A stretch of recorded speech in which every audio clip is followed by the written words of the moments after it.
यह पुष्प का जो भीतरी भाग है यह बाह्यदल पुंज इसकी रक्षा करता है कि पुष्प को कुछ ना हो जाए।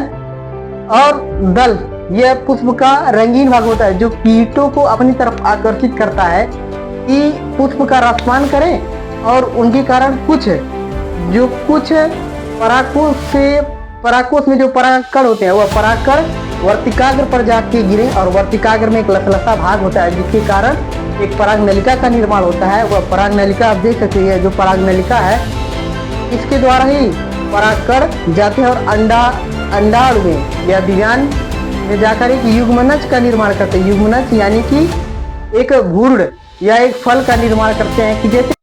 सो हेलो एवरीवन, कैसे आप सभी लोग। स्वागत है आप सभी लोगों का हमारे लॉ कुश एग्जाम वॉरियर्स चैनल में। मैं आप सभी लोगों को आज पढ़ाऊंगा पौधों में लैंगिक जनन एवं निषेचन। आइए, मेरे पीछे आप देख सकते हैं व्हाइट बोर्ड पर एक चित्र बना है जिसके अनेक भागों को मैंने लिखा है। इससे मैं ऐसा समझा दूंगा कि आपको रटने की जरूरत नहीं पड़ेगी और बोर्ड एग्जाम में अगर यह आ गया आप लिखेंगे तो आपका 5 नंबर जरूर बन जाएगा। आइए, मैं आपको एक पुष्प को लेकर समझाना चाहता हूं। देखिए, ये हमारे पास एक अड़हुल का फूल है। अड़हुल का फूल या गुड़हल का फूल कहीं कहीं कहा जा सकता है और अन्य नामों में इसे भी जाना जा सकता है। देखिए, यह इसका वर्तिकाग्र वाला भाग है और यह जो हरा भाग आपको दिख रहा है, इसका जो हरा भाग दिख रहा है, यह देखिए, यह जो आपको हरा वाला भाग दिख रहा है इसे कहते हैं बाह्यदल पुंज। और ये वाला भाग जो आपका दिख रहा है इसे दल कहते हैं। और यह जो पीला पीला भाग दिख रहा है इसे वर्तिकाग्र का नहीं, इसे ये जो पीला पीला भाग दिख रहा है इसे परागकोश कहते हैं। और इसका जो लाल वाला भाग है उसे ही हम कहते हैं क्या, वर्तिकाग्र कहते हैं।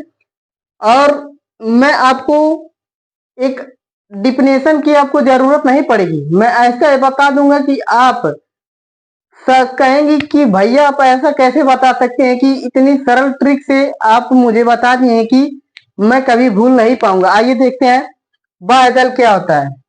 यह पुष्प का बाहरी भाग, यह पुष्प का बाहरी भाग होता है, हरा भाग होता है। यह पुष्प का बाहरी और हरा भाग होता है जो पुष्प की भीतरी भाग की रक्षा करता है। देखिए, यह पुष्प का जो भीतरी भाग है यह बाह्यदल पुंज इसकी रक्षा करता है कि पुष्प को कुछ ना हो जाए। और दल यह पुष्प का रंगीन भाग होता है जो कीटों को अपनी तरफ आकर्षित करता है कि पुष्प का रसपान करें और उनके कारण कुछ परागकोश में जो परागकण होते हैं वह परागकण वर्तिकाग्र पर जाके गिरे और वर्तिकाग्र में एक लसलसा भाग होता है जिसके कारण एक पराग नलिका का निर्माण होता है। वह पराग नलिका आप देख सकते हैं, जो पराग नलिका है इसके द्वारा ही परागकण जाते हैं और अंडाणु में या बीजांड में जाकर एक युग्मनज का निर्माण करते हैं। युग्मनज यानी कि एक भ्रूण या एक फल का निर्माण करते हैं कि जैसे कि आप देख सकते हैं कि चैत के महीने में जब हमारा आमों के पौधों में पुष्प लग जाता है, उसे भोजपुरी में भाषा में कहें तो मोर कहते हैं। जब मोर लगता है तो उस पर देखते हैं आप अनेक कीट मकोड़े या मधुमक्खियां उस पुष्पों का रसपान करते हैं। तो उस पुष्पों का रसपान करने से कुछ परागकोश के परागकण उसके वर्तिकाग्र पर गिरते हैं। वर्तिकाग्र के गिरने के बाद उसमें से वह पराग नलिका का निर्माण करते हैं। पराग नलिका का निर्माण करके उसके बीजांड में पहुंचते हैं और एक फल का निर्माण करते हैं। तब देखते हैं कि छोटा छोटा भाग होता है जिसे टिकोरा कहते हैं। हमारे भोजपुरी उत्तर प्रदेश और बिहार में इसे टिकोरा कहते हैं।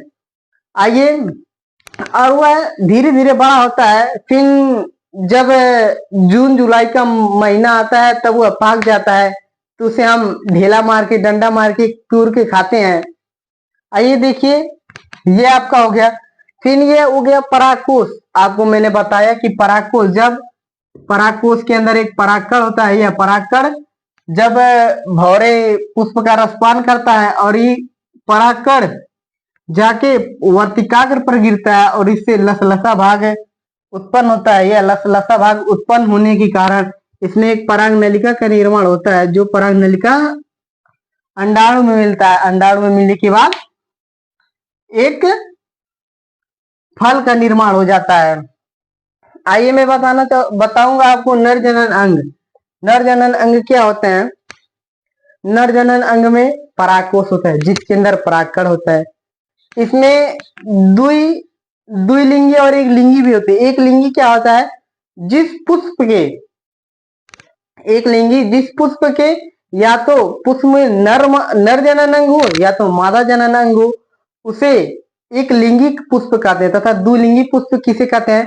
जिस पर नर व मादा जनन अंग दोनों पाए जाते हैं, मादा जनन अंग दोनों पाए जाते हैं, उसे ही हम द्विलिंगी द्विलिंगी कहते हैं, द्विलिंगी पुष्प कहते हैं।